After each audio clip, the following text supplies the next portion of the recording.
The NASCAR Xfinity Series heads to Las Vegas Motor Speedway. It looked like what is going to be one win for one Junior Motorsports driver turned into another driver from Junior Motorsports picking up the victory at Las Vegas and advancing to the Championship 4. What's going on, guys? It's Daniel, and welcome back to our video. I just got done watching NASCAR Xfinity Series race from Las Vegas Motor Speedway, the Alsco Uniforms 200. We got some stuff to talk about from the race. Let's go ahead and talk about it. So, before the green flag dropped in today's race, a bunch of drivers would have to start at the rear of the field. This included Ryan Vargas, David Starr, Kyle Sieg, Mason Massey, and Riley Hurst would all have to start at the rear of the field. So at the start of the race, had AJ Allmendinger lead the field from the inside and Trevor Bayne on the outside, and AJ would get a really good jump and took the race lead.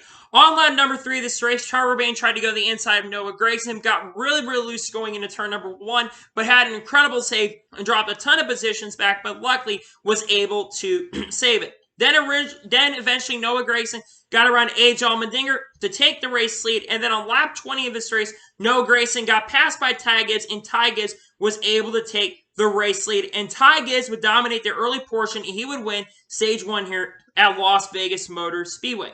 Under the caution at the end of the stage, Sheldon Creed actually came down pit road with an engine issue, had a valve spring issue, and would come down pit road as they tried to fix that. All leaders ended up coming down pit road, with Ty Gibbs winning the race off of pit road. So on the restart, Ty Gibbs lead the field from the inside and Austin Hill on the outside. And we saw a 3-wide move where Noah Gragson got a fantastic run, and Ty Gibbs got free train all the way back to around 7th or 8th position, and Noah Gragson got to the race lead. Meanwhile, we kept going green for a long time with Noah Gragson dominating, and near the end of stage number 2, JJ Yeley went slow on the backstretch with some power issues. Everyone thought this was going to be a caution, but the caution would not come out. But Noah Gragson had a hard charge, and Ty Gibbs tried to catch him, but Noah Gragson would come off the corner and win stage number 2. All the lap cars ended up coming down pit road with everyone taking 4 tires. Austin Hill actually would win the race off pit road, with Ty Gibbs having a bunch of spots lost. Noah Gragson also had an issue and lost skill positions as well. Meanwhile, Trevor Bayne and Daniel Howard both would end up getting penalized for safety violations on pit road and would have to drop at the rear. So at the start of the restart, Austin Hill leading the field from the outside and Brandon Jones on the inside. And Brandon Jones got a really strong run and was able to get the race lead. Then a few laps later, Brandon Jones got passed by Josh Berry, and he took the race lead. Then eventually Noah Gragson caught up to Josh Berry around lap 125 and got through the traffic with around 70 laps to go, and he ended up taking the race lead. Meanwhile, Chris Wright got into the outside wall really hard, had a flat tire, and nearly caught the leaders, but he was able to save it and bring it down pit road. And then Gragson got around to take the race lead. Then we looked like the final pit stops of the day ended up happening on lap 41 with Austin Hill first coming down pit road. Then the next lap, Trevor Bayne came down pit road. Then a bunch of other leaders started coming down pit road, with eventually guys like Noah Gragson and Sam Mayer coming down pit road, everyone else coming down pit road. Then Noah Gragson had about a 5.5 second lead, but the race would change with 40 laps to go for Brandon Jones getting loose in turn number 2 after some contact with Jeremy Clements. Actually, air coming off his spoiler.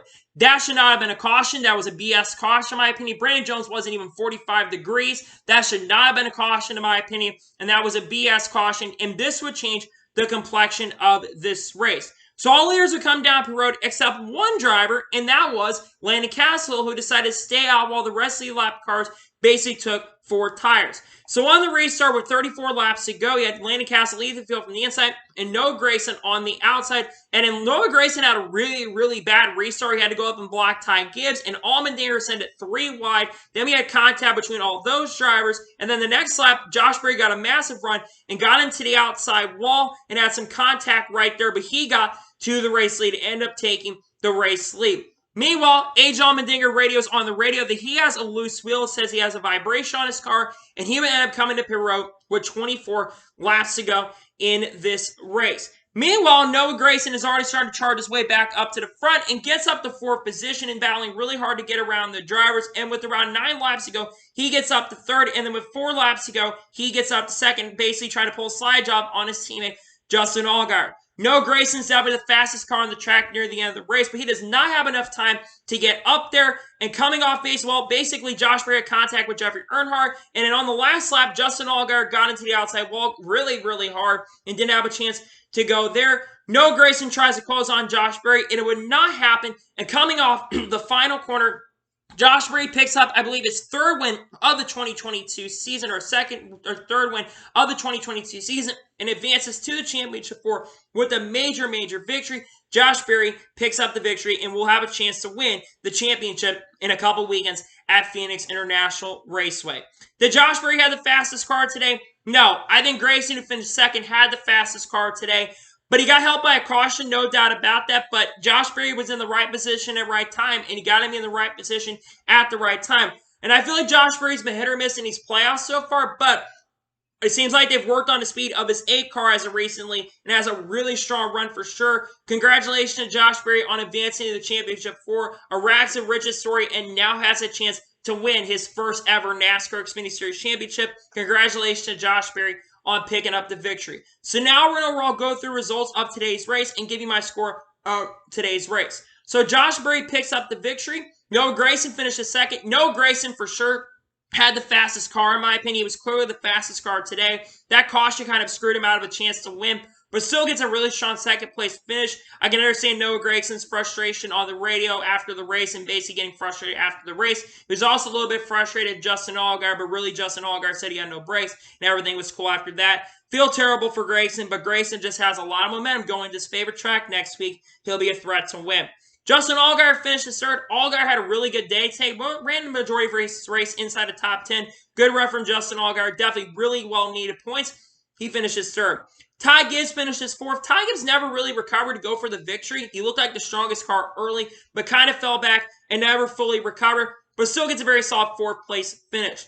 Trevor Bayne with a really strong 5th place finish. Trevor Bayne had a battle through adversity today. Got loose at one point. Had basically a violation on pit road due to pit crew member falling over the wall. And still bounces back and recovers to a top 5 finish. Great run from Trevor Bayne at the end of the day. I think he's got one more race left this season.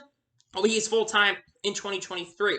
Austin Hill gets a really strong 6th place finish. Good run from Austin Hill. I thought Austin Hill was going to contend with guys like Gragson and Berry today, and near the end of the race, unfortunately, the car kind of fell off, but he still ends up finishing in the top 10. Good run for Austin Hill. Sam Mayer saw top 10, ran top 10 pretty much all day long.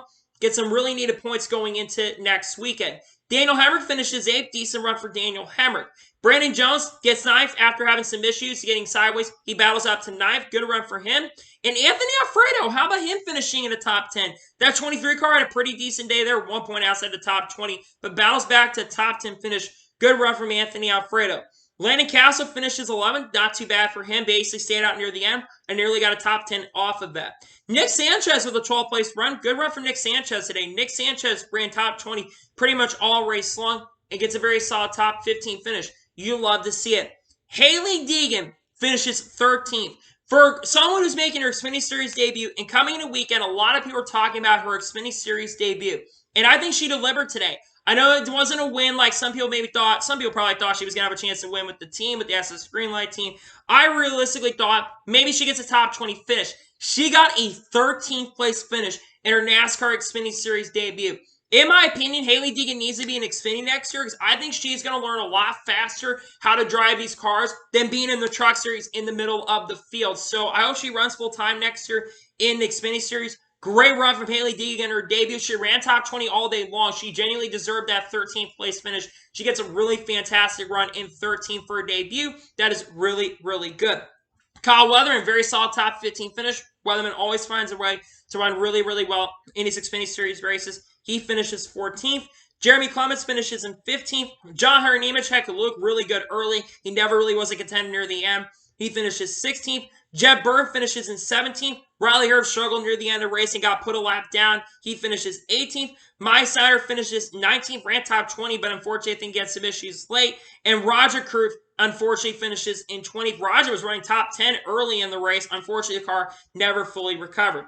Parker Russell had a very decent 21st place finish.